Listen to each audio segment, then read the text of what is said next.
Hello? Hello? Hello? Hello? Right, it works.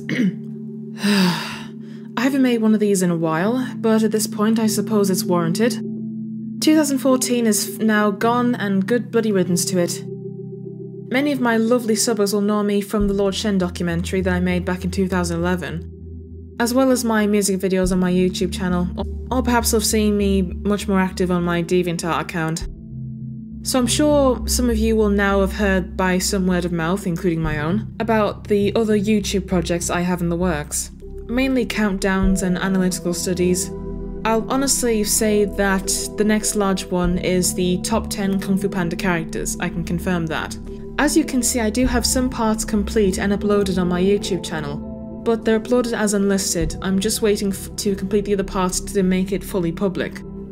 I actually haven't started part 1, which will be completed last for various reasons. I can only apologise for how late this is. Granted, the research for this project alone took me a year, never mind how long the script took me. Time is rarely on my side.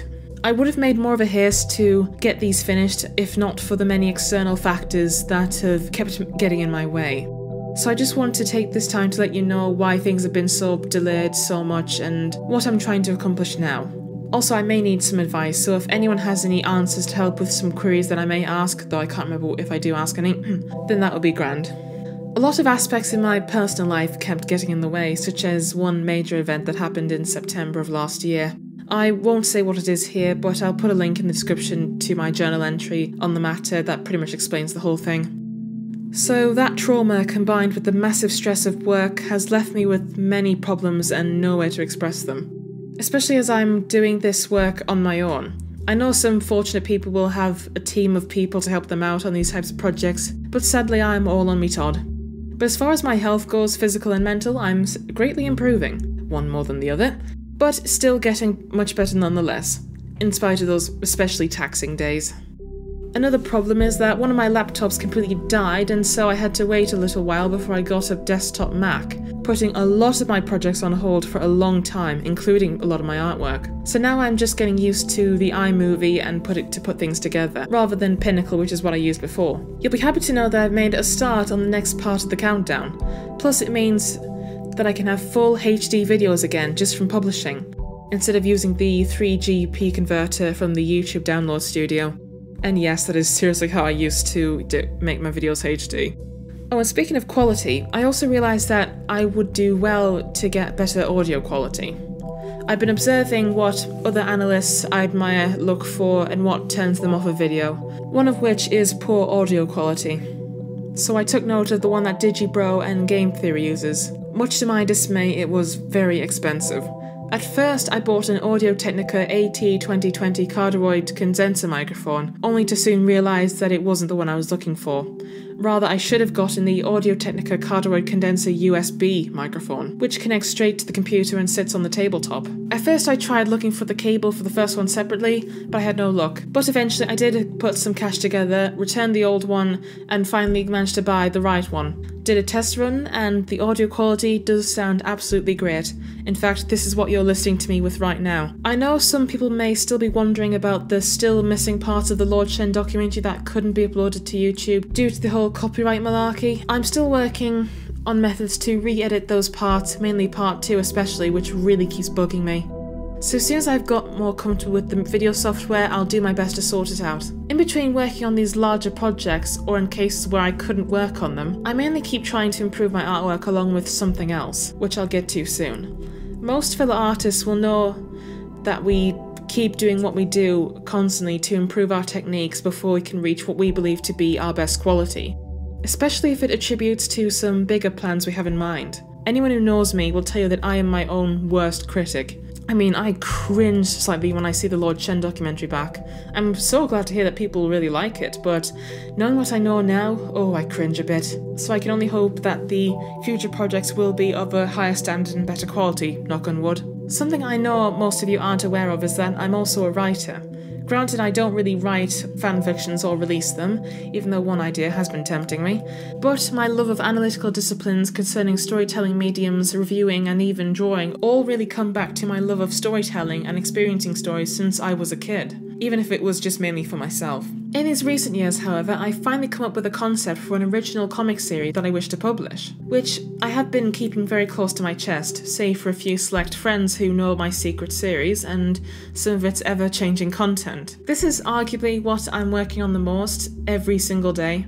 A large majority of my time and effort is spent towards the study and practice of narrative and character, among other things. God knows how much money I've spent so far purchasing books and other items for this alone. Some of my DeviantArt watchers will remember me spending a month in London, visiting various museums and taking in the general city to get a better feel for my stories and the main setting. At this point, the series has turned into its own expanding universe. As much as I would love to, I can't really go into the details on the content of the series here, for obvious reasons.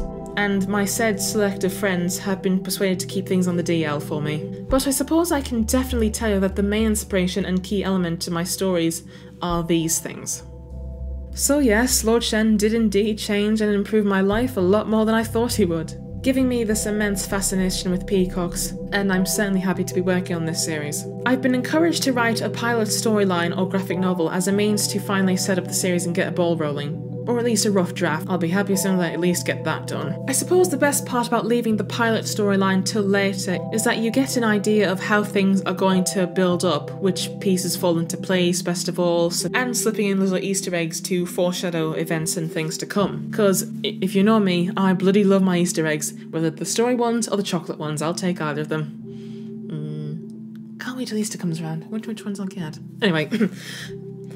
But either way, most writers can tell you that a lot goes into something like this, given how much the series alone has expanded. It's a challenge for me to get my many ducks in a row. Of course, before all that sweet stuff can begin, I'm still working and studying each day to improve both my art and writing skills before I can even consider publishing it to the public.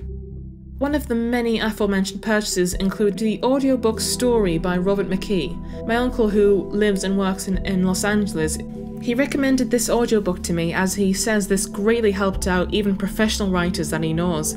His visit over Christmas finally allowed me to come clean about my series and seeing what points I could get. So hearing him say that I do have a strong start to my series and give all these useful pointers and tips for me is nothing short of relief on my part. Now, with my series being such a high priority, it probably would be more beneficial for me to, say, drop my YouTube work and keep focused on that. But I'm not going to do that. I do these projects out of passion alone, and I'm especially eager to release quite a few of them. I know that even if it's a very small amount of you, some of you might still be looking forward to a lot of these, if I'm lucky. Besides, I still think this could be more beneficial to me than in some way, if I continue. Now with the top 10 back into production, if we're lucky, we won't have to wait too much longer for it to be released. And now, especially since the next Kung Fu Panda film is set to come out in 2016, provided DreamWorks doesn't go bankrupt, so I'd best get my arse into gear on that one. Also, I very recently gained a Tumblr account, so feel free to follow me on there. I'll have a link in the description below. Also, while I'm here, since I know some of you want to hear this, I'll take this opportunity to inform you of the projects I have in the works, or at the very least stuff I really want to do. My top favourite villains. You know I'm very much a character person and I'm especially keen on the study of antagonists and villains. This passion project will finally allow me to put my favourites on a pedestal. It was going to be 20, but I think the numbers have changed since then. I'll see how it goes. The Why I Love series. These will just be small editorials that allow me to talk about other things such as works of fiction and characters that I love. I figure these will fill in the gaps quite nicely and keep my mind in good exercise. Also, there are various other top 10 lists I have in mind, but nothing too concrete, but some I definitely want to do. The music videos will continue, and I can never help what sparks my interest, some of which I plan to remake in HD. I'm quite keen on the idea of making some speed paint videos for various drawings. I've wanted to do those for a while. The Legend of Sleepy Hollow retrospective. This is easily one of my favourite stories, and one I'm quite fascinated with seeing the various adaptations of, for good and for ill. So I'm quite keen on just doing a retrospective one Halloween, perhaps in the future, on the said adaptations, along with analysing the story and its characters. Oh, chances are there are a lot of things you may be curious about that I've neglected to mention here, so be sure to ask me in the comments below and I'll be sure to get back to you. Until then, thank you all so much for being this patient and sticking with me in this amount of time. Now I can only hope to make it up to you all.